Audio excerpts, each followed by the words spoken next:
జై శ్రీరామ్. అందరికీ నమస్కారం. వెల్కమ్ టు న్యూస్ అఖండ. నేను మీ కస్తూరి శ్రీధర్. మహారాష్ట్ర రాజకీయాలకు సంబంధించి ఒక ఇంట్రెస్టింగ్ అప్డేట్ అయితే తీసుకొచ్చిన.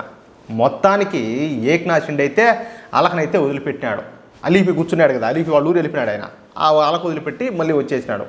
భారతీయ జనతా పార్టీ నాయకుడైనటువంటి దేవేంద్ర ఫడ్నవీస్ గారు మహారాష్ట్ర ముఖ్యమంత్రిగా ప్రమాణ స్వీకారం చేయడం జరిగిపోయింది. సరే, ఇక ఏక్నాథ్ షిండే, ఈ అజిత్ పవార్ వీళ్ళిద్దరూ కూడా ఉప ముఖ్యమంత్రులుగా ప్రమాణ స్వీకారం చేశారు. అయితే అసలు ఆట ఇప్పుడే మొదలైంది. అప్పుడే మహారాష్ట్ర నూతన ముఖ్యమంత్రి దేవేంద్ర ఫడ్నవీస్ 2029 పార్లమెంట్ ఎన్నికల గురించి ఆలోచన చేస్తున్నట్టు తెలుస్తుంది. ఇదేంద్ర స్వామి, మొన్నే కదా పార్లమెంట్ ఎలక్షన్స్ అయిపోయింది, నేను గెలిచాడు, ముఖ్యమంత్రిగా ప్రమాణ స్వీకారం చేశాడు, అప్పుడే 2029 చాలా టైం ఉండదు కదా అని చెప్పి మీరు అనుకోవచ్చు. కానీ ముందు చూపు లేకుండా, ప్లానింగ్ లేకుండా, పార్టీని బలోపేతం చేయకుండా ఏది కూడా అంత ఈజీ కాదు. అవునా కాదా? ఒకసారి ఆలోచించండి. గత పార్లమెంట్ ఎన్నికల్లో భారతీయ జనతా పార్టీ కేవలం ఈ మహారాష్ట్రలో 9 స్థానాలకు మాత్రమే పరిమితం అయిపోయింది. అందుకే మహారాష్ట్రలో తామే ఖచ్చితంగా గెలుస్తామని చెప్పేసి ఈ ఉద్ధవ్ ఠాక్రే, ఈ శరద్ పవారు, ఈయన రాహుల్ గాంధీ వీళ్ళైతే పగటి కళలు కన్నారు వీళ్ళు. కానీ వాళ్ళ కళలు కళ్ళగానే మిగిలిపోయినాయి. ఏ ఒక్క పార్టీ కూడా కనీసం ప్రధాన ప్రతిపక్ష హోదాను కూడా దక్కించుకోలేకపోయినాయి.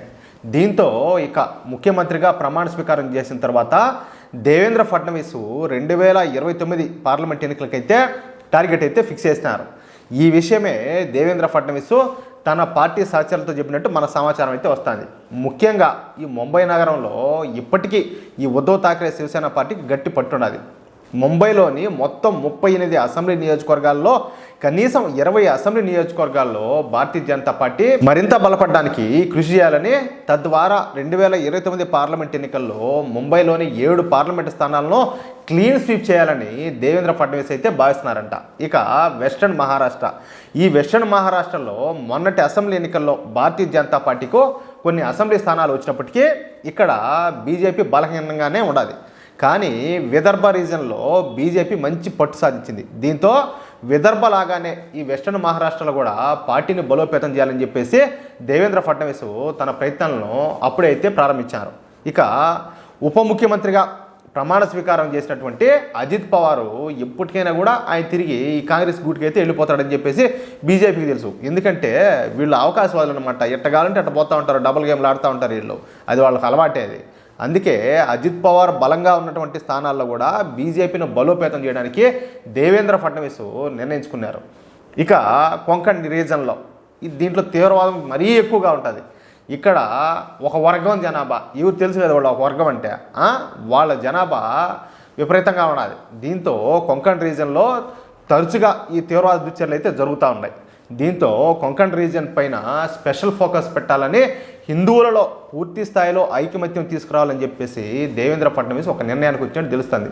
ఎందుకంటే మన వాళ్ళలో మార్పు వస్తేనే చాలా వరకు అన్నీ కూడా సెట్ రైట్ అవుతాయి. లేకపోతే మన వాళ్ళు ఎవరి పార్టీ వాళ్ళు ఉన్నారనుకో, జరిగే నష్టము, డ్యామేజ్ అంతా కూడా జరిగిపోతుంది. అందుకనే ముందు మన వాళ్ళ మార్పు వస్తే అంతా కూడా సెట్ అవుతుంది అట్లా. ఇక శరద్ పవార్, మహారాష్ట్రలోని కొన్ని ప్రాంతాల్లో ఇప్పటికీ ఈ శరద్ పవార్ పార్టీ అయితే బలంగా ఉన్నది. ముఖ్యంగా ఈ చెరుకు రైతులను, ఈ ఉల్లిపాయ రైతులను తన చేతిలో పెట్టుకొని ఈ శరద్ పవార్ అయితే కథ నడిపిస్తున్నాడు. అందుకే శరద్ పవార్ కబంధ హస్తాల్లో నుంచి ఈ చెరుకు రైతులను, ఈ ఉల్లిపాయ రైతులను రక్షించి శరద్ పవార్ నుంచి వాళ్ళని దూరం చేయాలని చెప్పి ఆలోచన చేస్తా ఉన్నట్టు సమాచారం వస్తుంది. ఇక మహారాష్ట్ర మొత్తంలో దాదాపు 17 ఈ రివర్ లింకింగ్ ప్రాజెక్టులు ప్రారంభించి నీళ్లు లేని ప్రాంతాలకు నీళ్లు ఇవ్వాలని చెప్పి దేవేంద్ర ఫడ్నవీస్ అయితే సంకల్పించారు. ఈ విషయాన్ని నిన్న స్వయంగా దేవేంద్ర ఫడ్నవీస్ గారే తన ప్రమాణ స్వీకారం సందర్భంగా తెలియజేయడం విశేషం అనమాట.